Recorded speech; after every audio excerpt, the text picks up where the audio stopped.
Не знам, случва ли се понякога, когато останете без мисли, мозъка ви да включи един лайт мотив,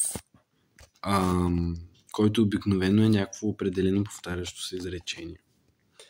Значи това звучи много странно, обаче не знам при другите как е. Не знам, кажете ми при вас така ли е.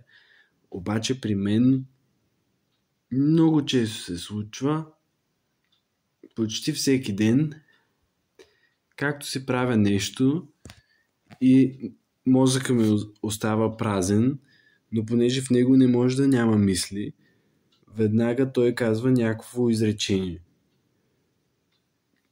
което много ме... Малко е късно. Което е нещо абсолютно рандом, абсолютно случайно, но временно с това въобще не е случайно, понеже идва от подсъзнанието ми. И много дълго време това, което идваше, беше ще се самоубия. Просто седя си, сядам на стола и чувам в главата си ще се самоубия. Аз нямам желание да се самоубивам, но примерно, да. И също мозъка ми казваше и други неща от типа на ще се гръмна в окото. Или ще си скъсам ръцете или някакви такива неща. И даже на моменти напоследък, последната една година забелязах как просто казва гняв, страх. Това става много лично, обаче не ми пука. Ще ви го споделя. И така просто, примерно вървя си по улицата и точно това разстояние между една мисъл и другата мисъл. Когато спреш да мислиш за нещо и преди да почнеш да мислиш за нещо друго, просто този момент на празнота. Примерно вървя си или си пазарувам нещо или каквото и да е и просто мозъка ми казва гняв и страх. И това, което се опитах да почна да правя е да си заменям тези фрази с други фрази. И когато изникват да си казвам други фрази и започнах да си казвам две други фрази. Едната е музика и другата е вечна любов. И започнах да си представям, примерно, че като приключа с една мисъл, преди да почне другата, си казвам музика.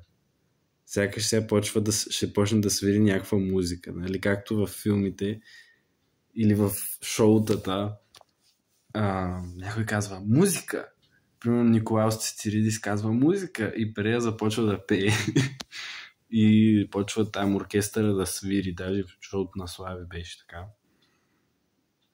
Да. И въобще, примерно, музиката е нещо много красиво и позитивно, както знаете. Да, както си вървя, или както си правя нещо, или се качвам по стълбите, изведнъж си казвам музика.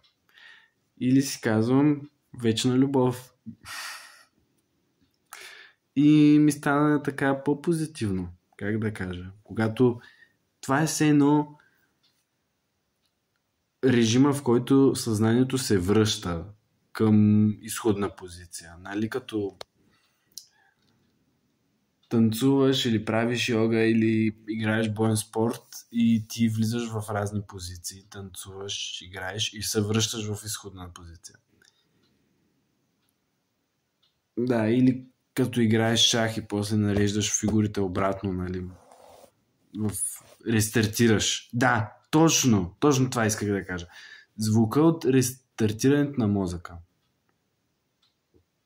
И при мен този звук е точно напоследък трето нещо, което не е нито черно, нито бяло, нито любов, нито нищо, много е странно. Абсолютно рандом е, абсолютно ненарочно е и аз не го разбирах много време. И то е аз съм хляб. Да, звучи абсурдно, но просто върша си нещо, приключвам, сядам на стола и мозъка ми казва аз съм хляб. Качвам се в асансьора, аз съм хляб.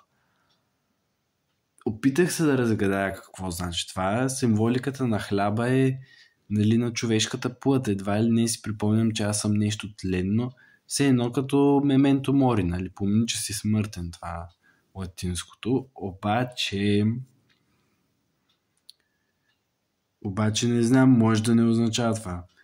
Така че в момента просто съм на тая песен. Аз съм хляб.